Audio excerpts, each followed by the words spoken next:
A tensão aumentou dentro da CPMI e do INSS. O presidente da comissão, senador Carlos Viana, afirmou que a Polícia Federal estaria filtrando documentos relacionados ao banqueiro Daniel Vorcaro e ao Banco Master antes de entregá-los à comissão. Segundo Viana, a decisão do ministro André Mendonça não determina nenhum tipo de filtro prévio.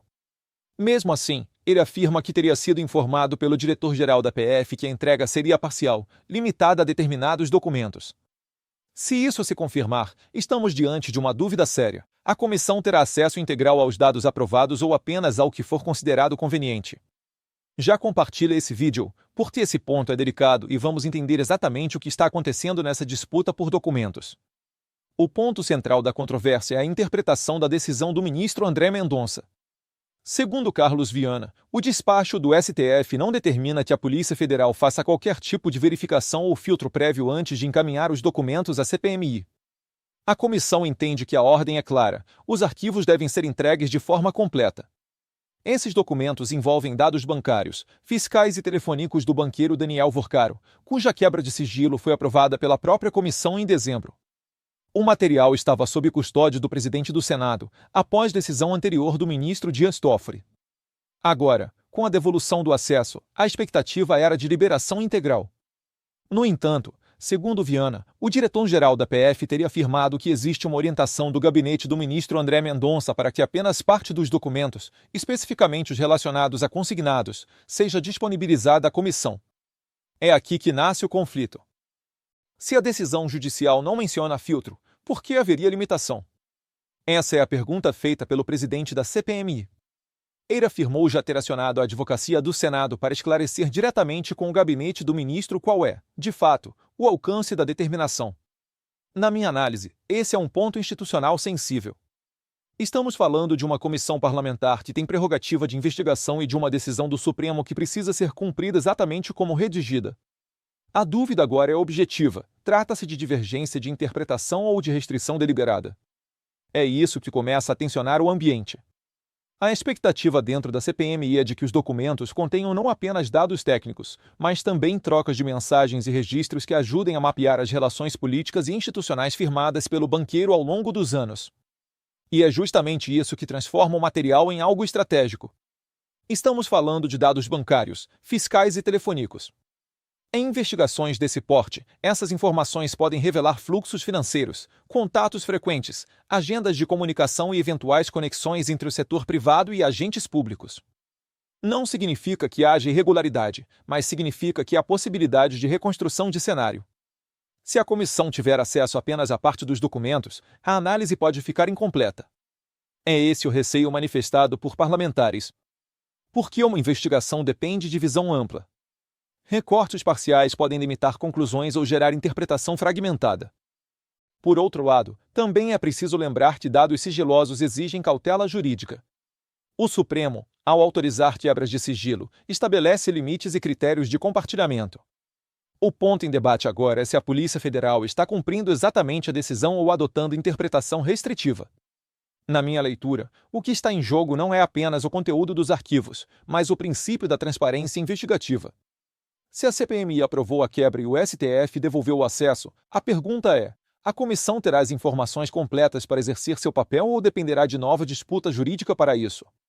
Quando uma comissão parlamentar afirma publicamente que pode estar recebendo documentos filtrados, o debate deixa de ser técnico e passa a ser institucional. Porque agora não é apenas sobre Daniel Vorcaro ou o Banco Master, é sobre prerrogativas do Legislativo diante de decisões do Judiciário e da atuação da Polícia Federal. Se houver mesmo uma divergência de interpretação, isso pode abrir um novo embate entre poderes. A CPMI entende que tem direito ao material completo aprovado na quebra de sigilo. A Polícia Federal, segundo o relato de Viana, estaria seguindo orientação específica para limitar a entrega a determinados documentos. Esse tipo de situação gera ruído político imediato. Parlamentares da oposição tendem a interpretar como possível restrição indevida ao trabalho da comissão. Já aliados do governo podem argumentar que a PF está apenas cumprindo orientação judicial dentro dos limites legais. Outro ponto importante: a ausência de manifestação oficial da Polícia Federal até o momento aumenta o espaço para especulação. Quando há silêncio institucional em meio à controvérsia pública, a narrativa passa a ser moldada por quem fala primeiro. Na minha análise, esse episódio pode se tornar mais um capítulo da tensão constante entre investigação parlamentar e controle judicial. A pergunta que começa a circular nos bastidores é simples: estamos diante de um desencontro burocrático ou de um conflito mais profundo sobre acesso a informações sensíveis? A partir daqui, o caminho mais provável é institucional. O senador Carlos Viana já afirmou que acionou a advocacia do Senado para esclarecer diretamente com o gabinete do ministro André Mendonça qual é, de fato, o alcance da decisão. Ou seja, o próximo passo deve ser um pedido formal de esclarecimento.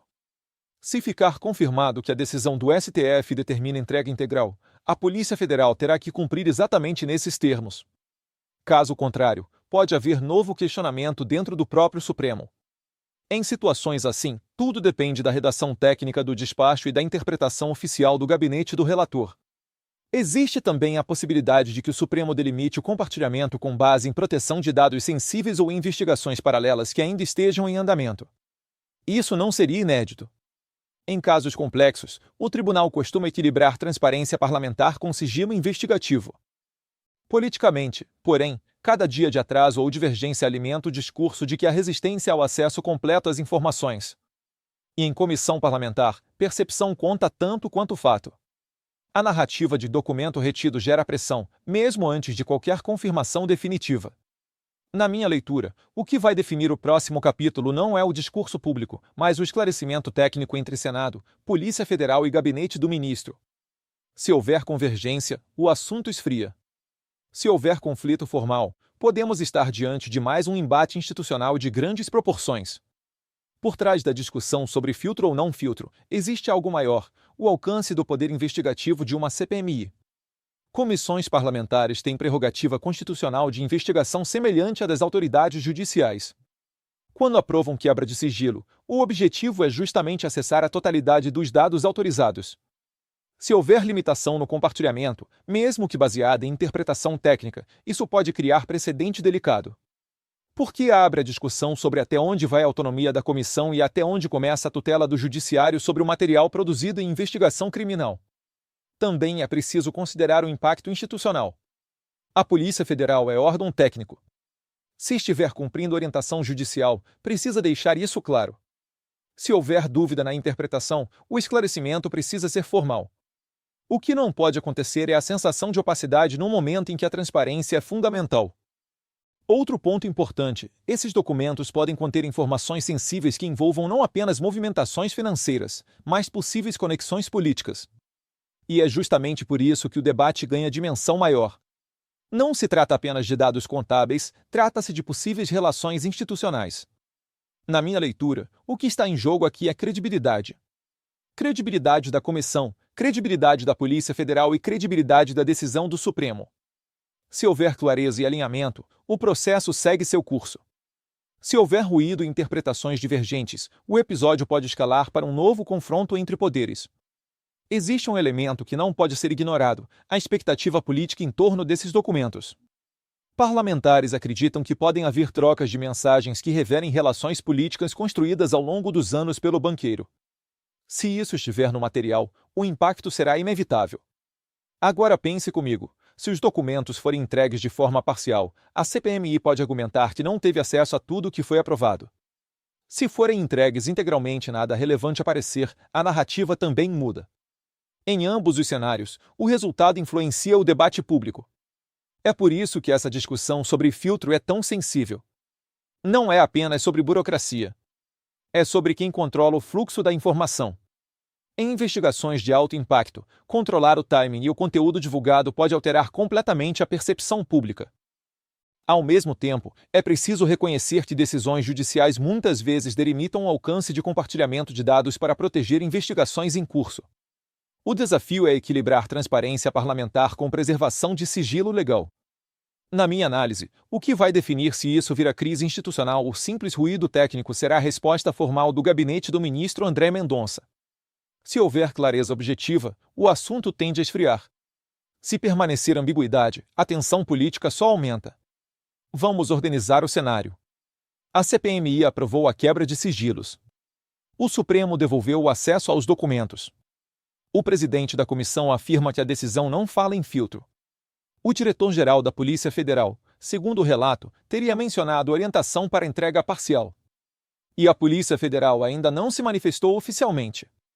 O que está em jogo aqui não é apenas o conteúdo dos arquivos. É a confiança no processo. Uma CPMI precisa ter acesso integral ao que foi aprovado para exercer seu papel. Ao mesmo tempo, decisões judiciais precisam ser cumpridas exatamente como redigidas. Se houver limitação, ela precisa estar expressamente fundamentada. Se os documentos vierem completos e confirmarem suspeitas, teremos novo capítulo político. Se vierem completos e não trouxerem nada relevante, a narrativa também muda. Mas se houver qualquer percepção de retenção ou filtragem indevida, a crise deixa de ser sobre um banqueiro e passa a ser institucional. Agora eu te pergunto, essa divergência é apenas um desencontro técnico ou existe algo maior por trás dessa disputa por acesso aos dados? Comenta aqui embaixo. Você acredita que a comissão deve receber tudo o que aprovou ou que o judiciário precisa delimitar esse acesso? Se você acha que transparência deve valer para todos os lados, deixa o like e compartilha. Porque quando o debate envolve dados, poder e instituições, o país inteiro precisa estar atento. Até a próxima análise.